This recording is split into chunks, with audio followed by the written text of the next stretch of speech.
We are gathered here to celebrate the spirit of humanity in the dawn of a new American era. In a season when many commemorate the birth of Christ, we commemorate our own Genesis, the enlightenment of all humanity, a revelation of our nature as written in the annals of history. For too many, religion has become an excuse to exclude, to hate, and to destroy. Or act like the little bigot that you are. And so here's the thing. You are on a college campus. You are going to deal with gay people. And as a result, you do need to go through sensitivity training because you shouldn't treat your peers like shit because somehow your religion allows it. On these very steps, 2 weeks ago, hundreds of Christians gathered to demand exclusion of our fellow countrymen from the right to join in marriage under the guise of religious freedom. They slandered the name of this great country with a long history of Christian values and traditions. But what they don't tell you is that they also have a long history of bigotry, discrimination, homophobia. Transgender Americans are more visible than ever. The LGBT community still faces real discrimination, real hate. You can't go out of your way to discriminate against them, or hate them, or act like the little bigot that you are. Homophobia, transphobia. We have to do more when the belief in archaic illusions of an ancient religion is a mandatory requirement for our elected representatives. Don't support a hate-filled business like Chick-fil-A. Transphobia, homophobia. For too long, the satanic characterization has been evoked by the righteous to control the outsider. For too long, we have submitted on knees in servitude to the ministers of shame. We're shaming the gay out of America, turning rainbows into suicide notes. Act like the little bigot that you are. We have to do more when our government determines our sexuality for us. As we stand on the crossroads of history, let us confront the blind and self-righteous, the persecutors of thought and reason. Let us rise up in celebration of our satanic nature and cast our chains into the dust of hell. All hail the eternal rebel within all of us. To liberty, humanity, and justice. To the satanic emancipator and end of repressive traditions. Hail! Hail Satan! Hail Satan! Hail Satan! Hail Satan! Hail Satan!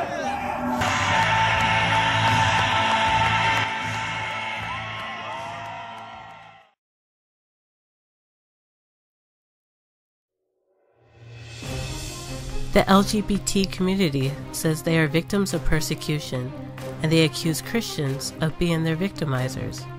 Is this true? Let's look through the pages of history and see if we can find answers.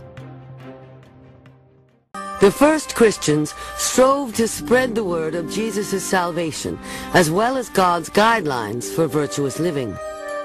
Jesus' first followers had been brought up with the moral codes of their Jewish ancestors, but the sexual ethics of the Gentiles they sought to convert were dramatically different.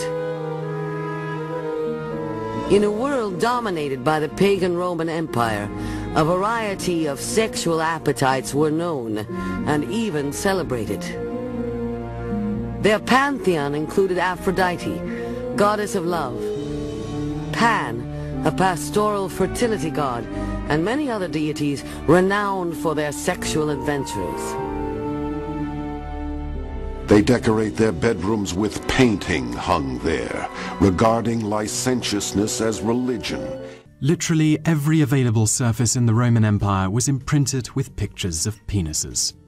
Don't believe me? There is a Roman coin featuring some sodomy and a statue that used to be displayed in the open of the god Pan having sex with a goat. Thanks to their complicated ideas of God and fertility, the Romans had literally no problem with the sight of another's wieners, and that's just as well, really. Well-endowed slaves would be forced to keep theirs on show at all times, and images of the fertility god Priapus weighing his own gigantic member would appear over the entrance of houses as a form of good luck.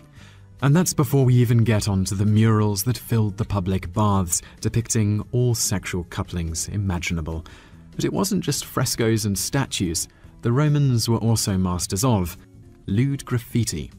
When they dug up Pompeii, one of the first things everyone clocked was the sheer amount of graffiti defacing every wall. And you better believe it was rude. One example reads, "Weep you girls, my penis has given you up. Now it penetrates men's behinds. Goodbye, wondrous femininity." Believe it or not, that's one of the tamer ones. Floronius, privileged soldier of the 7th Legion, was here. The women did not know of his presence. Ancient Rome was filled with thousands of statues for their gods, hundreds of free bathhouses and shrine prostitution temples. But a goddess named Cybele was the most popular of the deities. The Romans called her Mater Diem, which meant Mother of the Gods and Protectress of Rome. Inside Cybele's temples were galley priests. Galley priests were castrated men who offered themselves sexually to male worshippers.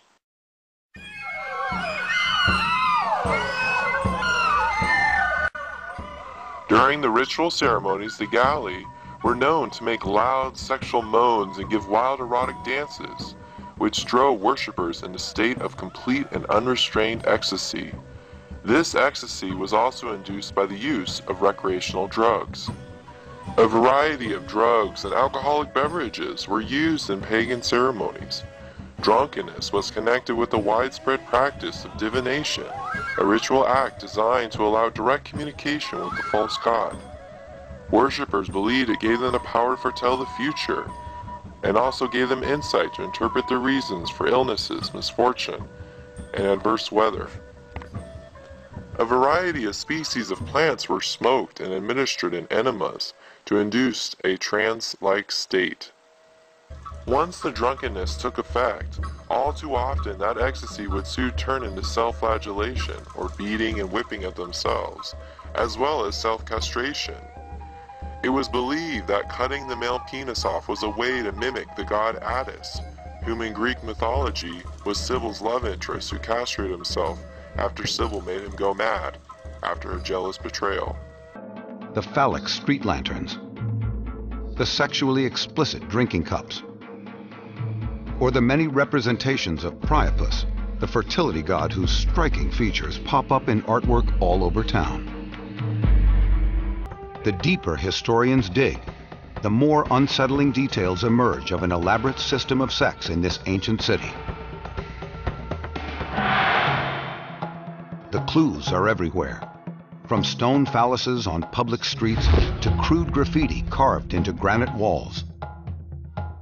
They appear to reveal a population trading in decadence, perversion, prostitution, and sexual slavery. If you thought 50 Shades was dirty, wait till you hear about Roman literature. As with everything else in their lives, it revolved strictly around sex, and not just regular sex. Weird, kinky, messy fetish sex. Take Satyricon, one of only 2 surviving Roman novels. The plot focuses on the adventures of a Roman man and his child lover as they navigate a world of orgies, flagellation, and dildo-wearing priestesses. Sound a little, extreme? Buddy, you ain't seen nothing yet. The poet Juvenal routinely wrote about animal sex, violent rape and sodomy, pederasty. When talking about an ancient culture, it's very important to remember their standards are always going to vary wildly from ours. So when I say the Romans practiced pederasty, see, in Rome there wasn't exactly an age of consent. If you were to engage in a homosexual relationship with a free-born male, you had to wait until they were at least 12. But as far as slaves were concerned, anything went, and it usually did.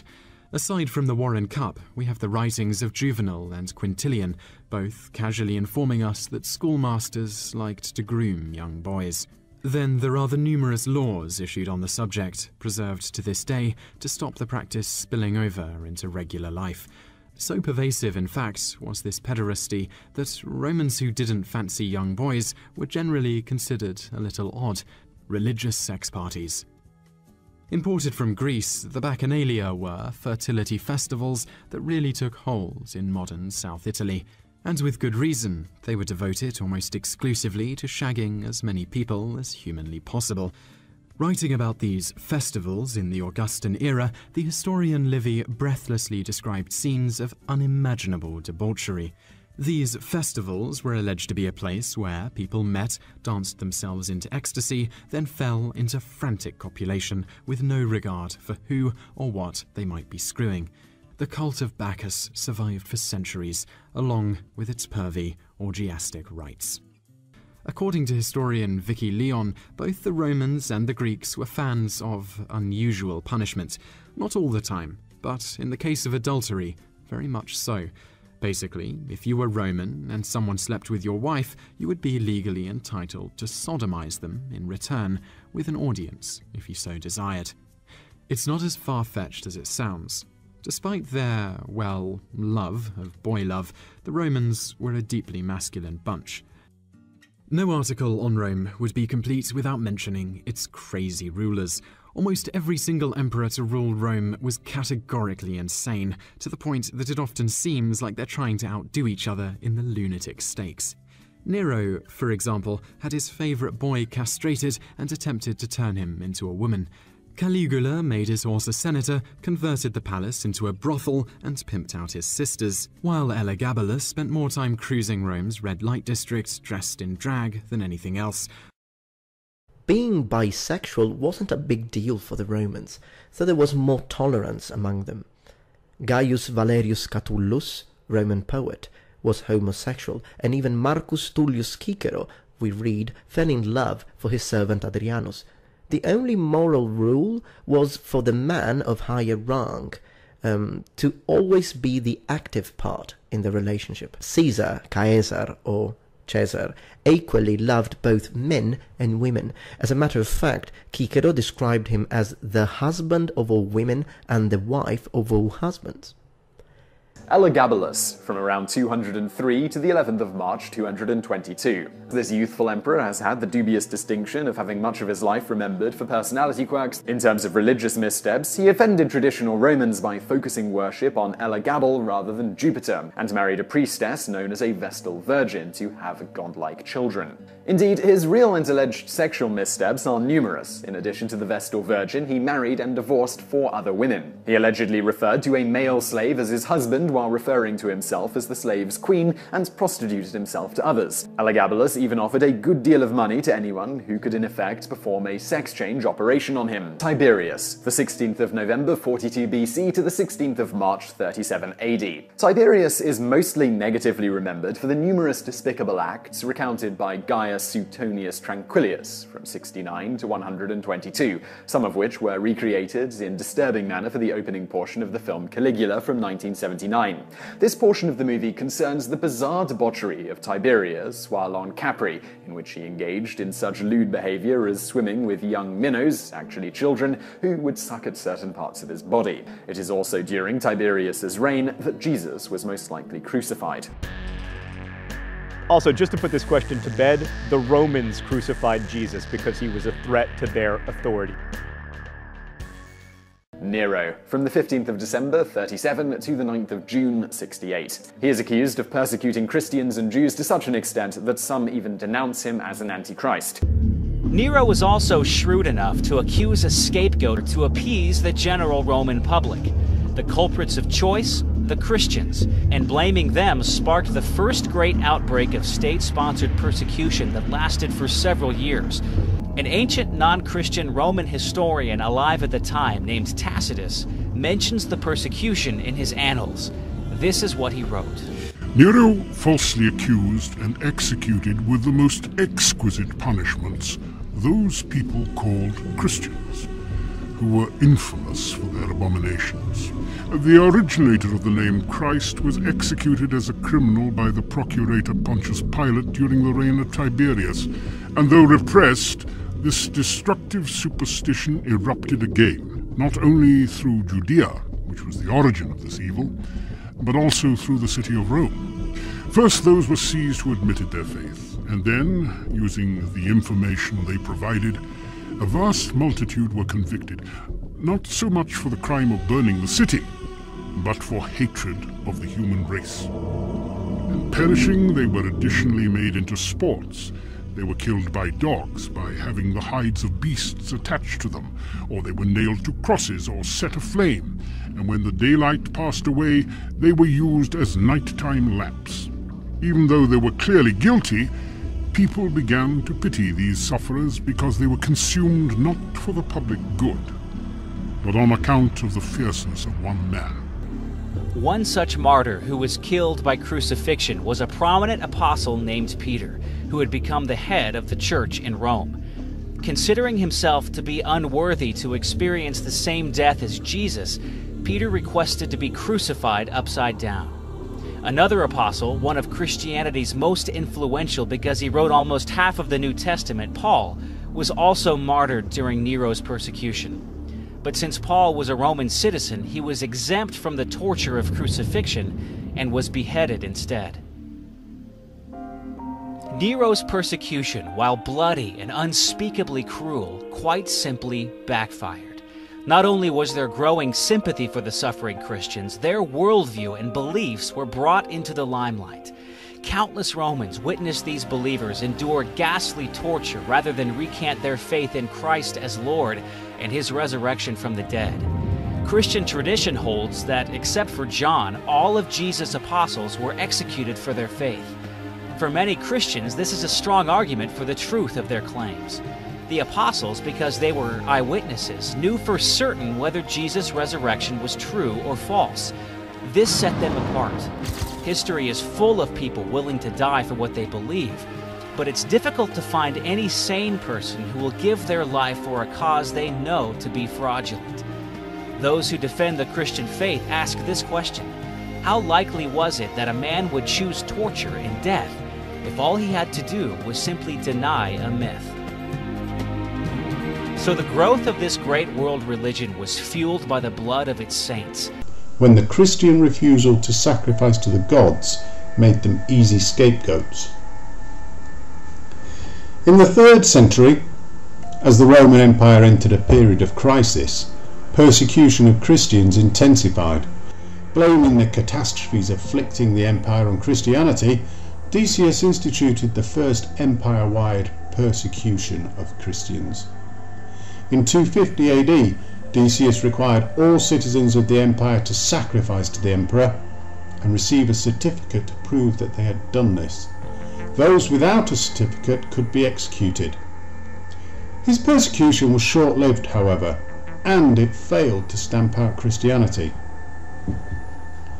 The crisis of the 3rd century came to an end with the reign of Emperor Diocletian, who reorganized and strengthened the empire by creating the Tetrarchy, a system of 4 ruling emperors.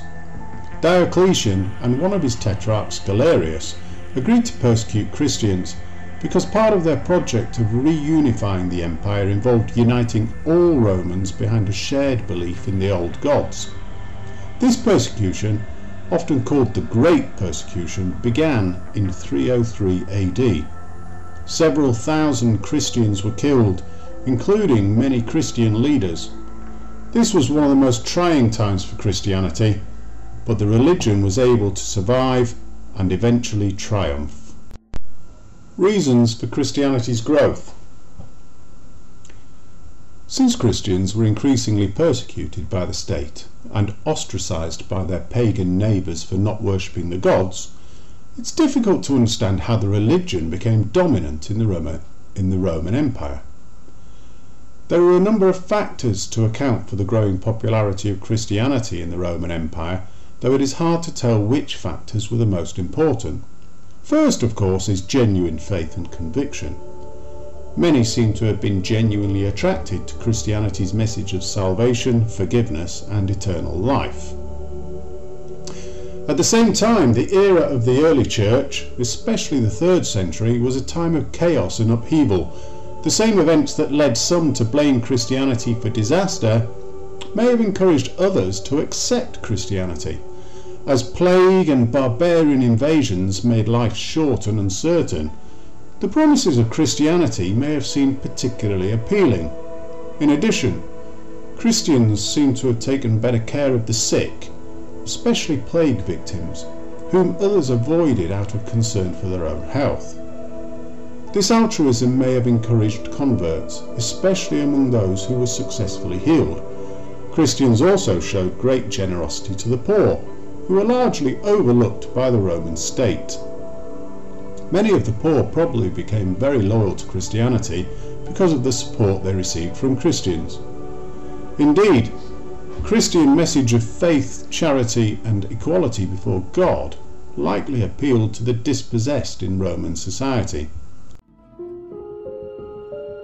But by 313 AD, the face of what was called Christianity would undergo a dramatic transformation when the Roman Emperor Constantine the Great won his famous battle at Milvian Bridge, a victory that would ultimately make him the sole emperor of Rome. Before the battle, Constantine claimed he had seen a vision of a cross emblazoned on the sun, and heard a voice tell him, "In this sign conquer." Adopting the symbol, he went forth and conquered his enemies. A short time later, Constantine would sign the Edict of Milan, granting tolerance and protection to Christians. With the emperor's reported conversion, Christianity would eventually become the state religion. There was no Church of Rome when the book of Romans was written, but ultimately when Constantine comes to power, I don't think it was a good thing for the church. I think it was a corrupt thing. He began to put his cronies in power, but ultimately the church begins to develop its doctrine and appoint popes and separate them over the laity. After Constantine was converted and he issued the edict that the Christians were to be protected, at least until 331 AD, when he issued another edict that those who had not come under the authority of Rome were to be arrested and persecuted, and their churches and records and all those things burned. But if Constantine were a true believer, how could he turn and persecute other Christians? Some researchers believe it was because his faith was divided. While heading the Christian church, Constantine continued to head the pagan priesthood, to officiate at pagan celebrations, and to endow pagan temples, even after he began to build Christian churches. As head of the pagan priesthood, he was the Pontifex Maximus and needed a similar title as head of the Christian church, while Constantine called himself Vicarius Christi, Vicar of Christ. For the cause of unifying the empire, the pagan practices of Rome were eventually combined with what was called the Universal or Catholic Church. But many Christians saw in this new system an apostate union between the church and the powers of the world. Through Constantine would begin the persecution of those who opposed the new universal faith. As a result of his edict against heretics, it would be said that more Christians were persecuted after his conversion than before it. When the Roman Empire would eventually suffer its decline, the bishops of Rome would rise up and take to themselves the titles of Constantine, Pontifex Maximus, Bishop of Bishops, and Vicarius Christi, the Vicar or Substitute of Christ. As 17th century historian Thomas Hobbes wrote, "If a man consider the original of this great ecclesiastical dominion, he will easily perceive that the papacy is no other than the ghost of the deceased Roman Empire, sitting crowned upon the grave thereof."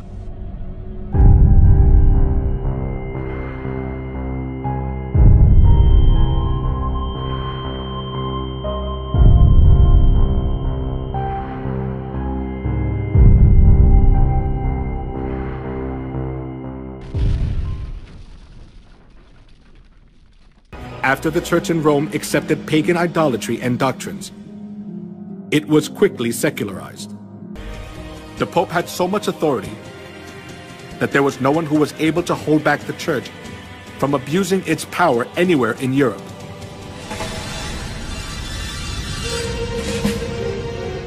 Not only that, the popes committed numerous crimes such as murder, blasphemy, simony, and adultery. In medieval Europe, the term sodomy, derived from the name of this biblical city, was applied to a range of sexual activities. On the one hand, when confessors in early medieval monasteries catalogued the penances due to monks engaging in sodomitic practices, as they were called, often they focused on acts of anal sex between males, or what they called in Latin copulation in terga, that's to say copulation in the rear or in the backside.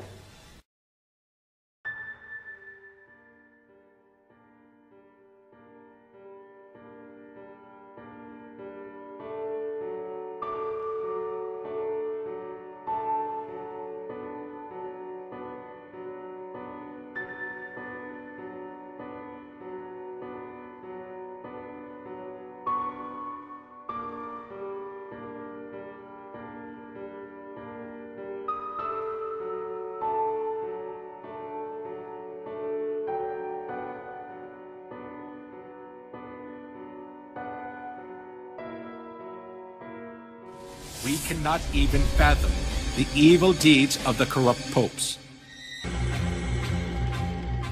The Inquisition, which was established for religious trials, became a transnational institution of the Catholic Church. It was devised to condemn heretics designated by the Catholic Church. Heretics defined by the Catholic Church were the Christians who opposed the false insistence and doctrines of the Pope and wanted to live by the Bible. To rule over the world as they want, the popes tried to get rid of the Bible and restricted people from reading it.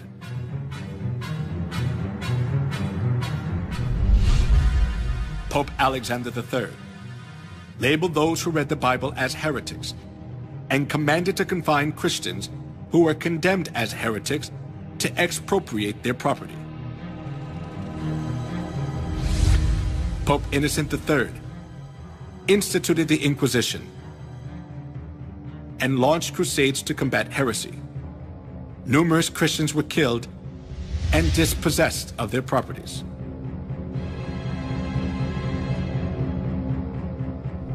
Pope Gregory IX claimed to punish heretics who did not repent and appointed the Order of St. Dominic as the Inquisitor.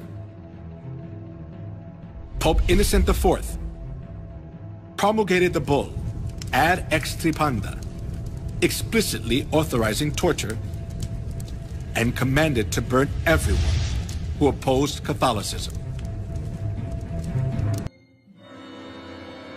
Historians estimate that in the Middle Ages and early Reformation era, more than 50 million martyrs perished at the hands of the papacy.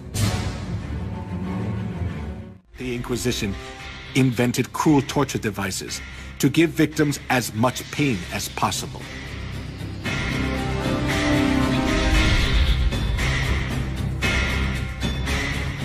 A torture device with sharp iron hooks to tear off a living person's skin.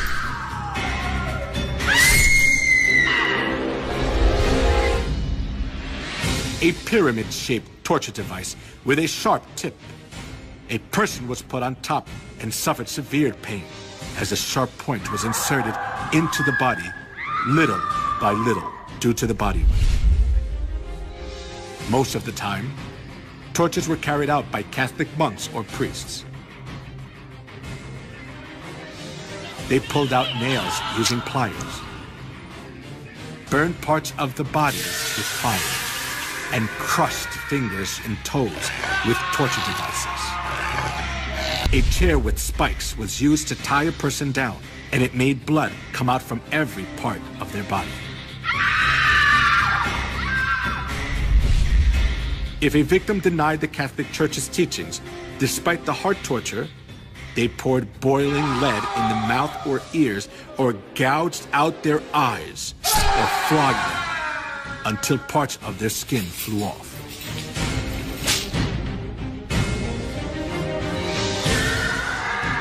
Sawing, slaying by sword and burning the victims alive. The Catholic priests enforced them to follow their teachings.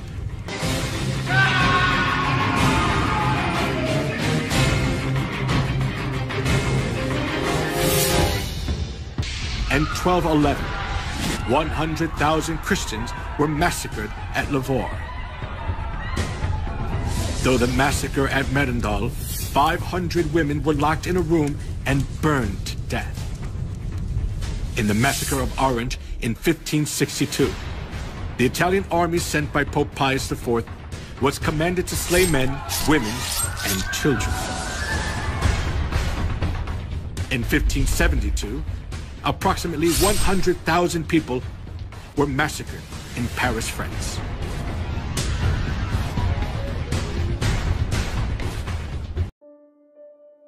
Vatican City is an interesting place. It's not a democracy. Its population is below 500, yet it's an independent state. How did that happen? That's what I want to know. Something else I want to know. Why does the Vatican own Europe's biggest gay bathhouse? Well, the biggest gay bathhouse in Europe is owned by the Vatican. They bought it in 2008 for $30 million. I'll say that again just to be clear. The Vatican spent $30 million so they could own a massive gay bathhouse. They tried to keep it secret, but the story emerged a few years ago and became a big scandal. Some church officials do live in the same building as the bathhouse, and that was their excuse for buying it.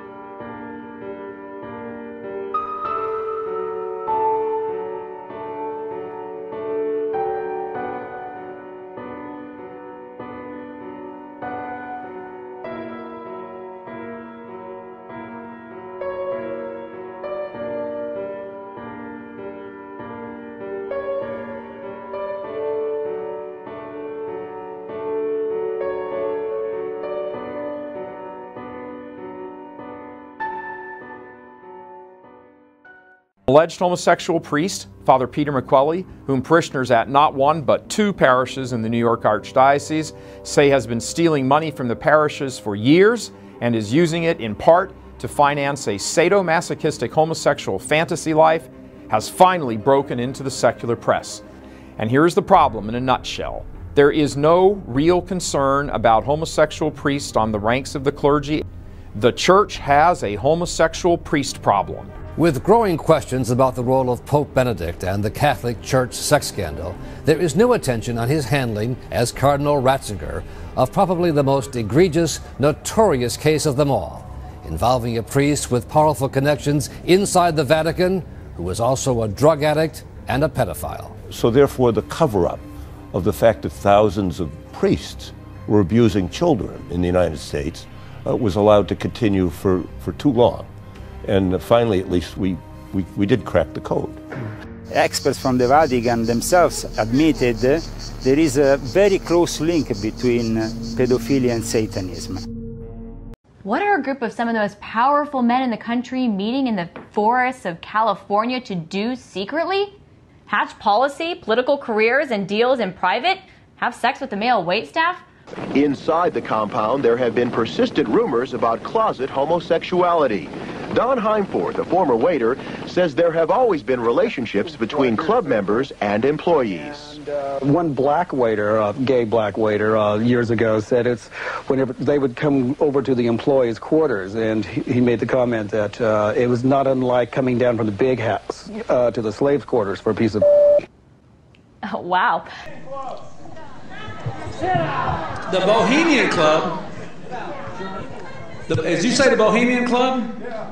That's where all those rich Republicans go up and stand naked against redwood trees, right? I've never been to the Bohemian Club, but you ought to go. It'd be good for you. Get some fresh air. President Richard Nixon admitted in his memoir that his path to the presidency began in the Bohemian Grove. If I were to choose the speech that gave me the most pleasure and satisfaction in my political career, it would be my lakeside speech at the Bohemian Grove in July 1967. Because this speech traditionally was off the record, it received no publicity at the time, but in many important ways, it marked the first milestone on my road to the presidency. So don't tell me that the Bohemian Grove is just a vacation spot. We know all about the lakeside talks. We know that the atomic bomb program was hatched within the Grove, and the United Nations was given birth from the Bohemian Grove as well. Bohemian Grove that I attend from time to time, the Easterners and the others that come there, but it is the most faggy goddamn thing you will ever imagine on San Francisco crowd, because it's just terrible. I mean, I never want to shake hands with anybody who's saying.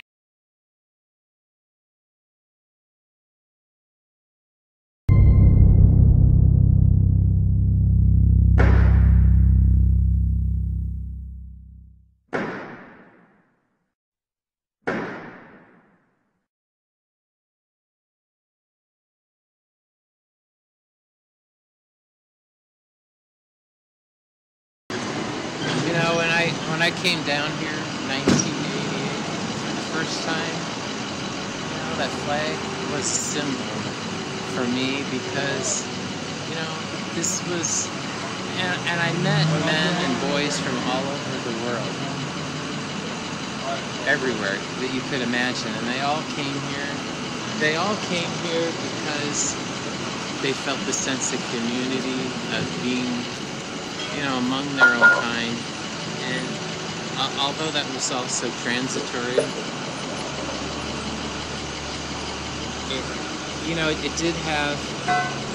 it was a comforting feeling of being accepted, and what they thought was being loved. And that's what drew so many here.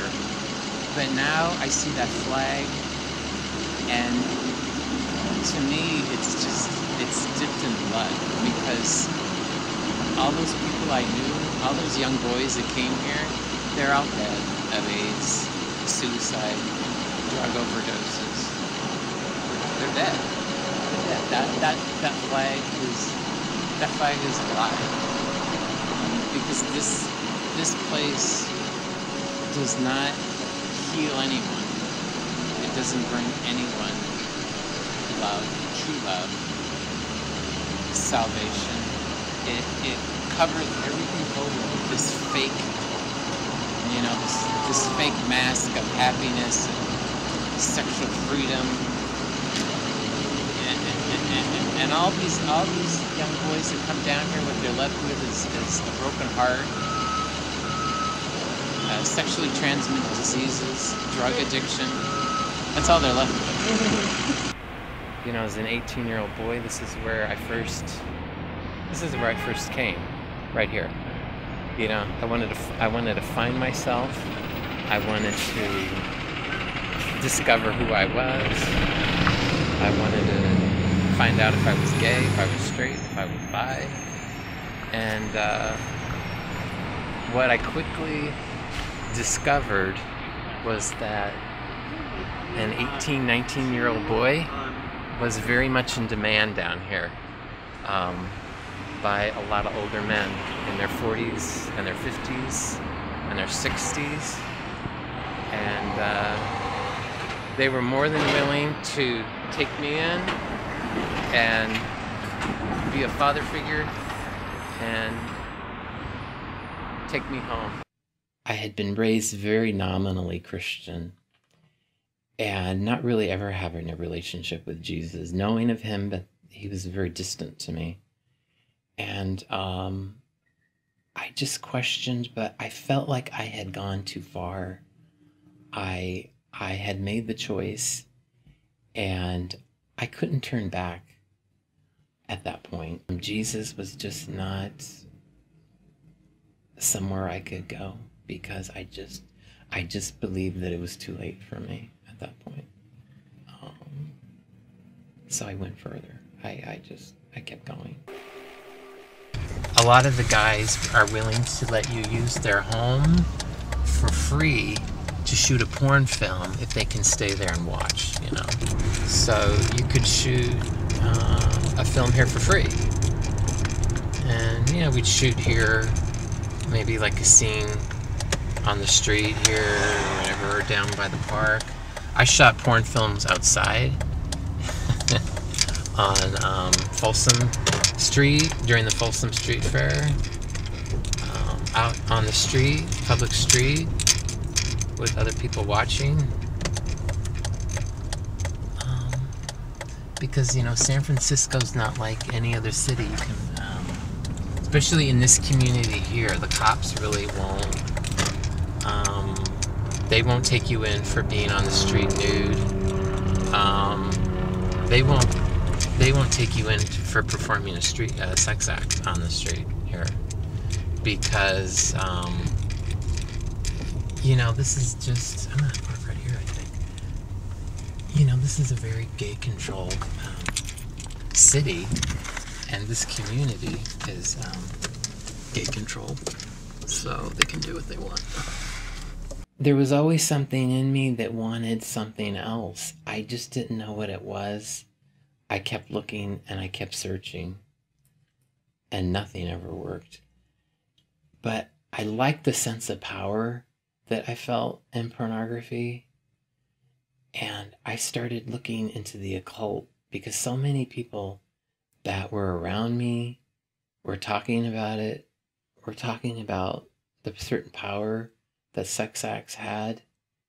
And I was interested in this because I wanted my life to make sense, because it had just become meaningless to me. And if there was some sort of occult rule or some sort of ritual or some sort of manual that would make this all fall into place, I wanted that. And at that point, the occult made sense, because what I was doing sexually was all there. It was powerful, it was dark, and I could use it. I could use it. And at that point, I said to myself, yeah, this is it. This is it. I can control this. I can control what I'm doing. I can control others. And I can make things happen. At one point, I was hired by these two men, and something happened to one of them in front of me. And he said, kill him. He said, kill him now. And I couldn't do it. I couldn't do it. Yeah.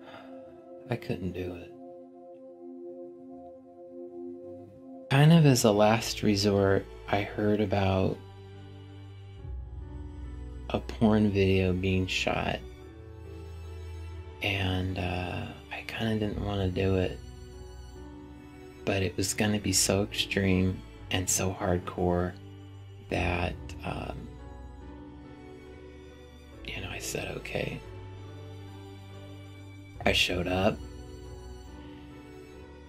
and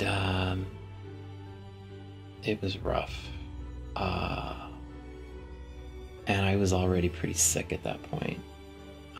That night, when I was done with that shoot, I went home and I got really sick, and I was vomiting blood, and I couldn't stop. I couldn't stop. I didn't know what was wrong. I was scared, and I went to my mother, and she took me to the emergency room, and they were giving me these plastic bags, clear plastic bags, and I was filling up one after another, after another, after another, with just pure blood was coming out of me, out of my throat, and I just kept vomiting, and I didn't know what was wrong.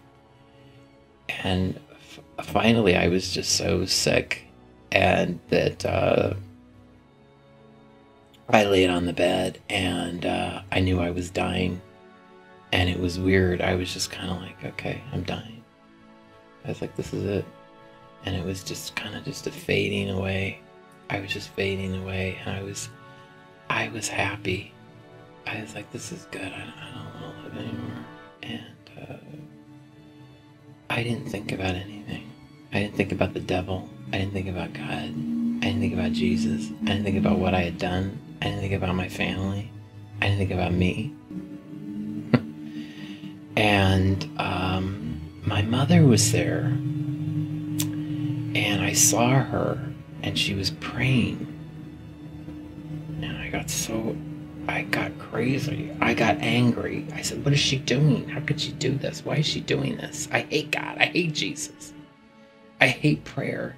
I hate her. I hate everybody. I don't want this. I don't want prayer around me. You know? I just want to die. And I got pretty different after that. I was like, this isn't good. This isn't good. I felt evil everywhere around me. And I just was being pulled out of my body hard. And I was like, what is going on? It was surreal. And I could see everybody around. I could see the nurses coming around me. And I was like, what is going on? I go, this isn't good.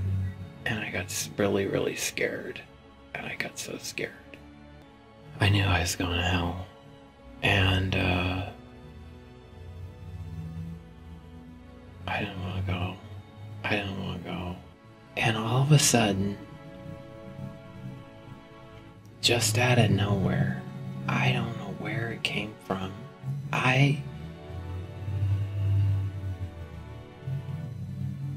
It's strange. Jesus, Christianity, God was not a part of my life. They never crossed my mind.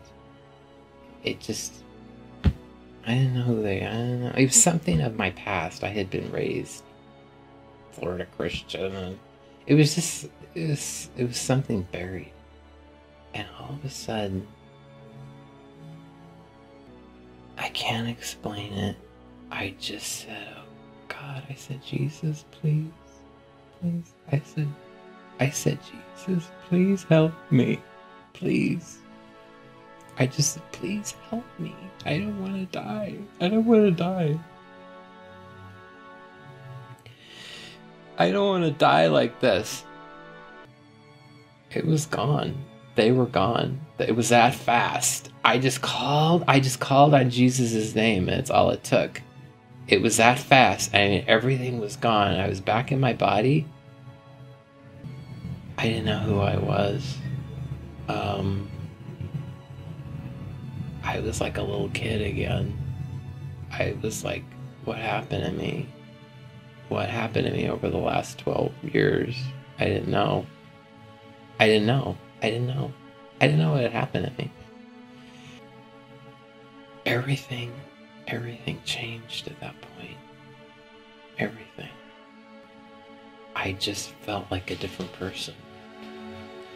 I didn't understand what I had done. I didn't know why I had done it. I just knew that it was over. And I knew it was like getting another chance. And I just was so thankful. And I was so grateful. And I've never looked back since then. God just, at that moment, God took me in his arms, and the Lord Jesus Christ just bathed me in his blood, and I just was healed. I knew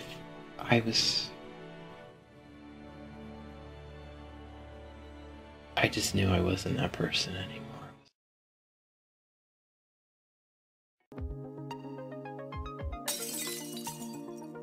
Thank you for watching. We would like to thank our viewers and subscribers for watching our videos. We appreciate all the encouragement and feedback. This channel really means so much to us. Our prayers are with you all. Please support Shattered Paradise by purchasing a t-shirt from our shop, Apparel Dime, on Spreadshirt.com. Now you can wear your faith on your sleeve. The shop features faith-based t-shirts for men, women, and kids. The link is in the description below. Thank you, and God bless.